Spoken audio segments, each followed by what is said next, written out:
que a paz do Senhor Jesus esteja sobre a tua vida. Eu me chamo Dessan, você está no canal Meu Alvo é Cristo e mais uma vez estamos aqui para nós fazermos análise da lição de número 7 da Escola Bíblica Dominical, a lição de número 7 que fala cultuando a Deus com liberdade e reverência. Lição do primeiro trimestre, o verdadeiro pentecostalismo, a atualidade da doutrina bíblica sobre a atuação do Espírito Santo. Nós já fizemos as leituras diárias de segunda a sábado.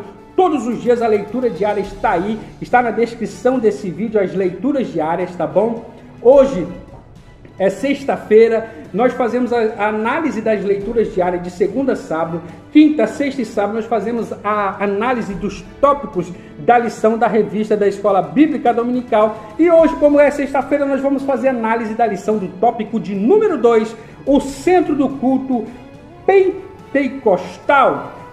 O nosso texto áureo está baseado no livro de João, capítulo de número 4, versículo de número 24, que diz assim: Deus é Espírito, importa que os que o adorem em Espírito e em verdade. João capítulo 4, versículo de número 24.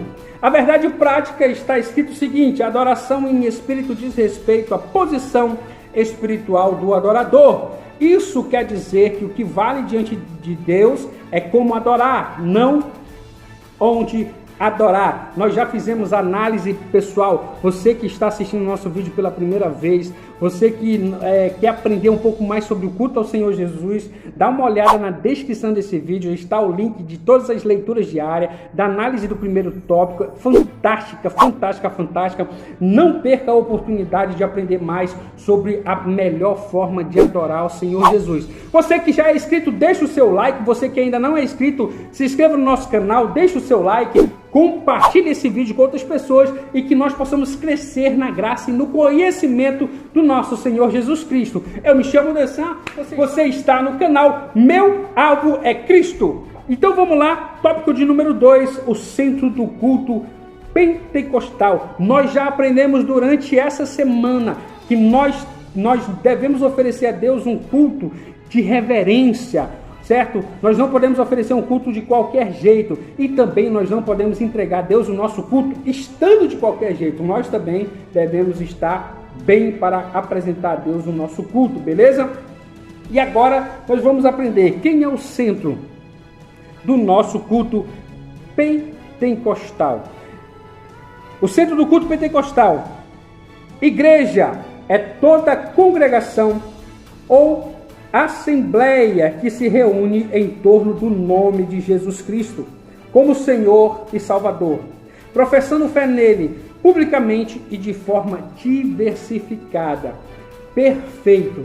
Nós já entendemos que o culto a Deus, ele não se resume apenas no templo. É importante se congregar, é importante estar no templo sim, mas quando você se reúne com um grupo de pessoas no intuito de adorar ao Senhor, então você está oferecendo ali o culto, você está oferecendo a sua adoração a Ele. Mas essa adoração, ela não pode ser feita de qualquer forma, ela não pode ser feita de qualquer jeito. Se Jesus Cristo é o centro da nossa adoração, se Jesus Cristo é o centro do nosso culto, nós devemos tomar cuidado para reverenciá-lo como Rei, como Senhor e como Salvador. Se nós estivermos oferecendo nosso culto de qualquer forma, de qualquer jeito, então nós não reconhecemos a majestade de Jesus. Então é importante você entender que você está na igreja, ou na sua casa no culto doméstico, ou quem sabe na praça, reunido com os amigos, decidiram fazer um evento na praça de jovens. Vamos fazer um culto de jovens, resgatando a dracma perdida, a ovelha perdida. Você vai fazer o culto a Deus na praça. Não se esqueça que você está fazendo culto ao Senhor Jesus. E Ele é Rei, Ele é majestade. E por ser Rei e por ser majestade, esse culto não pode ser feito de qualquer forma. Beleza? Então, tópico de número 2 é o centro do culto pentecostal e o subtópico é o centro da nossa adoração. Alguns opositores da obra pentecostal costumam nos acusar de, em nossos cultos, darmos ênfase ao Espírito Santo acima de Jesus. É uma maneira sutil de nos chamar de montanistas. Trata-se de uma interpretação equivocada a nosso respeito. O Senhor Jesus é o centro da nossa adoração e da mensagem empregada pelas Assembleias de Deus. Os crentes se reúnem em nome de Jesus para adorar ao Deus Trino. A declaração de fé da Assembleia de Deus diz que reunimos-nos como corpo de Cristo para adoração pública ao Deus Trino. Esse é o padrão ensinado nas Escrituras, porque nós é que somos a circuncisão, nós que adoramos a Deus no Espírito, e nós glorificamos em Cristo Jesus, e não confiamos na carne. Filipenses capítulo 3, versículo 3. Galera, se vocês observarem a forma que eu prego, a forma que eu falo, e podem olhar nos nossos outros vídeos, eu não faço, e é isso que o incauto, a pessoa que não entende, a pessoa que não tem fé não consegue entender. Não existe distinção na pessoa da Trindade. Deus Pai, Deus Filho e Deus Espírito Santo. Nas minhas pregações eu não consigo fazer uma distinção do Deus Trino. O centro da nossa adoração é Deus. Deus é o centro da nossa adoração, mas nós só nos aproximamos de Deus, nós só conseguimos chegar até Deus graças à pessoa do nosso Senhor e Salvador Jesus Cristo. Sem Jesus Cristo nós não conseguiremos. Sem Jesus Cristo existe um abismo de pecado do homem que separa ele de Deus. Jesus Cristo veio servir como ponte entre o homem pecador e o Deus divino. E o Espírito Santo é a manifestação da presença de Deus em nossas reuniões. Você está entendendo? O centro da nossa adoração é Deus. Mas nós só conseguimos chegar até Deus através da pessoa de Jesus Cristo. E o Espírito Santo é a manifestação poderosa da presença de Deus em nossas reuniões. Então, quando você ouvir alguém dizer, vocês dão muita ênfase ao Espírito Santo, eu dou ênfase à adoração a Deus, e o Espírito Santo é a presença de Deus no meio da minha adoração. Porque se eu entrego, amados, uma oferta agradável ao Senhor, Ele se faz presente para receber a nossa oferta. Está lá Elias no Monte Carmelo, quando ele ofereceu a oferta a Deus, não desceu o fogo do céu? Não desceu o fogo do céu? Então Deus, Ele vem receber a tua oferta de adoração. E se você seguir os passos para um culto de verdade, eu não sei qual é. Na descrição do nosso vídeo está os links que nós já fizemos análise. Se você fizer tudo direitinho, Deus vai se fazer presente no meio do culto que você entregar a Ele, no meio da adoração que você entregar a Ele. Então o centro da nossa adoração, o centro do nosso culto é Deus. E nós só conseguimos adorar a Deus graças à pessoa do Espírito, graças à pessoa de Jesus Cristo. E a pessoa do Espírito Santo é a manifestação poderosa e real de Deus no meio do nosso culto, no meio da nossa adoração. Deus é o centro da nossa adoração, através da pessoa de Jesus Cristo e pela manifestação poderosa do Espírito Santo de Deus. Eu ouvi um glória a Deus aí? Eu ouvi um glória a Deus? Glória a Deus, aleluia! Não existe diferença, tá? Subtópico. O subtópico diz o seguinte: um culto vibrante no poder do Espírito. Então nós já entendemos que o centro da nossa adoração é Deus. Através da pessoa do Espírito, através da pessoa de Jesus Cristo, com a manifestação poderosa do Espírito Santo. Então, quando você faz um culto, quando você oferta a Deus um culto, aí há um culto vibrante no poder do Espírito, tópico de número 2. O assunto de 1 Coríntios, capítulo de número 14, é a adoração.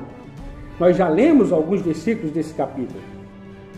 A expressão paulina, quando vos ajuntais, no versículo 26, se refere aos cultos.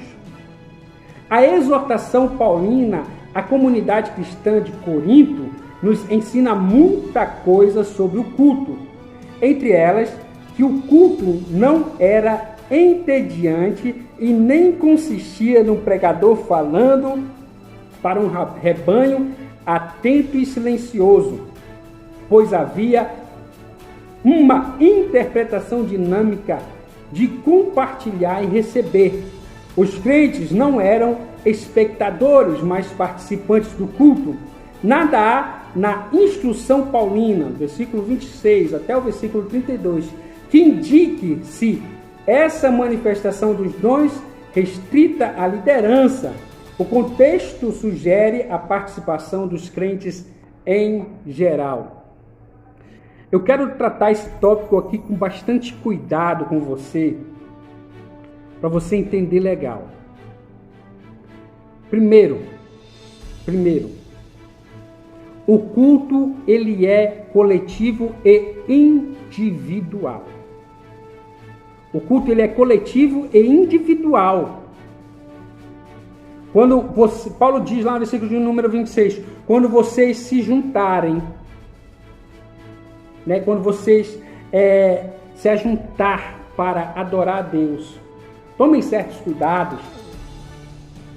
E aí ele fala com relação à manifestação do Espírito Santo, no falar em línguas, no profetizar, hoje na cura, na libertação. Isso são manifestações do poder do Espírito Santo no meio das nossas reuniões.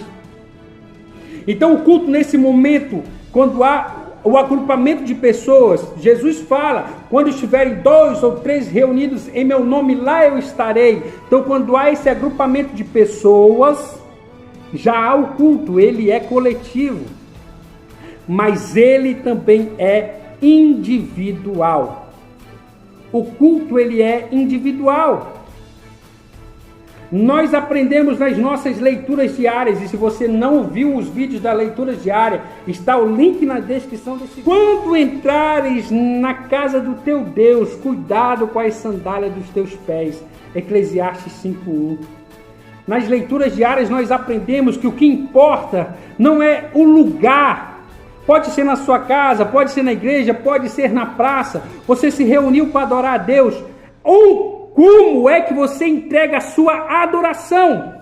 A adoração ela é coletiva, mas ela é também individual. Por que é importante você entender? Porque tem muita gente que vai para a igreja, só como uma ação social, porque já está acostumado a ir. E esquece de ir com o intuito de adorar o Senhor. E aí o que acontece? Sai da igreja, vai para a igreja e volta para sua casa, e o culto parece que não teve significado. Se você vai para a igreja dessa forma, então sua forma de cultuar está errada. O culto a Deus não é apenas uma junção, um agrupamento de pessoas. Ele é uma oferta que você deve oferecer a Deus. E aí, meu amigo, se você for para a igreja, ou se você se reunir na sua casa com um grupo familiar, com a sua família para o culto doméstico, ou se você for na praça, numa atividade da sua igreja, com o intuito de adorar, você adorar a Deus, você prestar o seu culto, o Espírito Santo de Deus vai ser manifestado na tua vida. É por isso que Paulo escreve a carta aos Coríntios. Os irmãos de Coríntios poderiam ter muito defeito, mas eles iam com o intuito de adorar a Deus. E daqui a pouco havia a manifestação de Deus, com falar em línguas, com profecia. O culto ele não deve ser baseado apenas no ajuntamento de pessoas, mas ele deve ser baseado na tua adoração individual. E aí, se você for para a igreja com o intuito de adorar, seu irmão for para a igreja com o intuito de adorar, o outro for para a igreja com o intuito de adorar, quando o pastor pregar, quando o irmão der um testemunho, quando o irmão cantar, vai haver a manifestação sobrenatural de Deus. E aí, meu amigo, e aí, minha amiga, ninguém segura o nosso culto pentecostal. Não depende do pastor, não depende do obreiro, não depende da diaconisa, não depende do presbítero, depende de você quanto cristão, depende de você quanto filho de Deus, depende de você quanto pentecostal. Como você vai levar, como você vai adorar, como você vai diante da presença de Deus. Se você for com o intuito de adorar o Senhor, Deus vai se manifestar de forma poderosa no meio do seu povo. Olha só, estou pregando, não estou nem analisando, mas é isso. E vamos para o nosso subtópico de número 3, características pentecostal. Os primitivos cultos eram espontâneos e diferentes das reuniões das sinagogas, embora muitas características viessem delas. A liturgia dos cultos constava de adoração, oração e cântico. O louvor parte da adoração a Deus desde os tempos antes dos séculos até a consumação dos séculos. A leitura e exposição das escrituras sagradas aparecem como elementos do culto cristão em outra fonte paulina. Persiste em ler, exortar e ensinar. Carta de Paulo, 1 Timóteo, capítulo de número 4, versículo de número 13. Essa instrução é uma referência à leitura bíblica desde os tempos do Antigo Testamento. O objetivo delas é levar avante a adoração de Deus enquanto a igreja estiver na terra. E aqui a gente está concluindo o nosso estudo falando das características do culto pentecostal. As características do culto pentecostal sempre vai haver em nosso culto: a leitura da palavra, a oração, os louvores da nossa harpa, os louvores da harpa cristã. Também sempre vai haver em nossos cultos aí a participação dos irmãos com testemunhos, com ações de graça. A pregação da palavra faz parte da nossa liturgia. O convite para a aceitação a Cristo faz parte da nossa liturgia. Essas são características que nós trazemos na nossa vida cristã, na nossa vida pentecostal. Muito obrigado por estar conosco. Amanhã nossa última análise, sábado, nossa última análise do tópico de número 3. Espero que você tenha gostado. Se você gostou, deixe o seu like. Você que ainda não é inscrito, se inscreva no canal. Compartilhe com outros amigos. Eu me chamo Dessan. Você está no canal Meu Alvo é Cristo. Fique na paz do Senhor.